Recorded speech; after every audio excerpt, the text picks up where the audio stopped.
I got so much motherfucking design on right now. Assalamualaikum warahmatullahi wabarakatuh. Oke, perkenalkan nama saya Deawan Aziza. Nah, jadi di sini saya akan menjelaskan materi tentang sistem organisasi kehidupan. Oke, kalian pernah nggak makan donat? Tahu nggak sih donat yang kita makan itu terbuat dari apa? Ya, donat ini terbuat dari tepung, lalu dimasukkan beberapa bahan penting lainnya, sehingga jadilah donat. Nah, sama halnya dengan donat, kita manusia dan organisme hidup yang lain juga punya penyusunnya. Manusia diciptakan oleh Allah Subhanahu wa Ta'ala dengan akal, hati, dan rupa yang paling baik. Seperti yang telah Allah ucapkan di dalam Al-Quran, proses penciptaan manusia tercantum dalam surat Al-Mu'minun ayat 12-14. Makna dari ayat tersebut ialah, dan sesungguhnya kami telah menciptakan manusia dari suatu saripati berasal dari tanah, kemudian kami jadikan saripati itu air mani yang disimpan dalam tempat yang kokoh atau rahim. Kemudian air mani itu kami jadikan segumpal darah, lalu segumpal darah itu kami jadikan segumpal daging, dan segumpal daging itu kami jadikan tulang belulang, lalu tulang belulang itu kami bungkus dengan daging, kemudian kami jadikan dia makhluk yang berbentuk lain.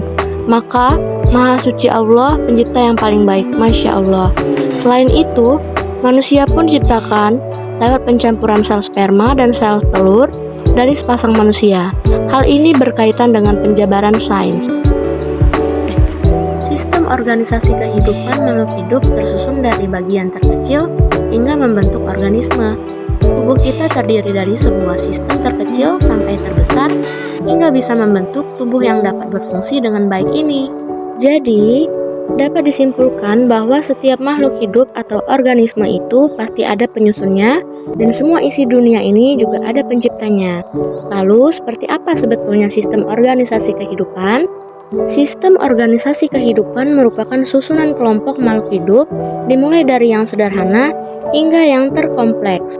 Organisasi kehidupan tersebut bermula dari molekul, kemudian sel, jaringan, organ, sistem organ, dan akhirnya membentuk organisme, populasi, komunitas, ekosistem, bioma, dan biosfer. Berikut ini akan dijelaskan tingkat sistem organisasi kehidupan. Yang pertama ada molekul. Molekul merupakan kumpulan dari atom-atom yang menyusun suatu materi. Contohnya ada molekul karbohidrat dan molekul protein. Yang kedua yaitu sel. Sel merupakan kumpulan materi paling sederhana yang menyusun makhluk hidup dan dapat menjalankan fungsi dari aktivitas kehidupan.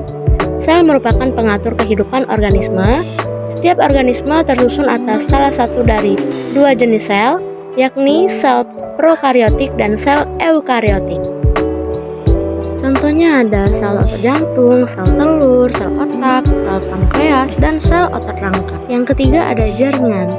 Jaringan merupakan kumpulan dari sel yang sama bentuk dan fungsinya. Contohnya ada jaringan otot, jaringan ikat, jaringan epitel, dan jaringan saraf. Yang keempat yaitu organ.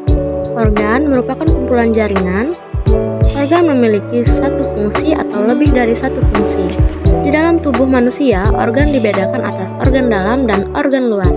Contohnya ada mata, jantung, otak kecil, otak besar, hidung, paru-paru, dan lainnya.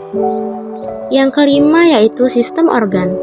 Sistem organ merupakan gabungan dari beberapa organ yang bekerja sama untuk melakukan aktivitas dan fungsi yang lebih kompleks. Setiap organ tidak dapat terpisahkan dari organ lainnya dalam menjalankan fungsi tersebut. Contohnya ada sistem pencernaan, sistem pernafasan, sistem reproduksi, sistem endokrin, dan lainnya. Yang keenam yaitu organisme. Organisme merupakan tingkat organisasi kehidupan yang memiliki sifat hidup. Organisme adalah makhluk hidup yang terdiri dari banyak komponen yang senantiasa bekerja sama dalam menjalankan aktivitas kehidupan. Contohnya yaitu manusia. Yang ketujuh yaitu populasi. Populasi merupakan kumpulan dari makhluk hidup yang sejenis. Contohnya ada populasi ikan di sawah, populasi monyet di hutan, dan lain-lain. Yang kedelapan ada komunitas. Komunitas merupakan kumpulan dari berbagai populasi makhluk hidup yang hidup di wilayah tertentu. Contohnya ada komunitas sungai, komunitas hutan, komunitas kebun, dan lain-lain.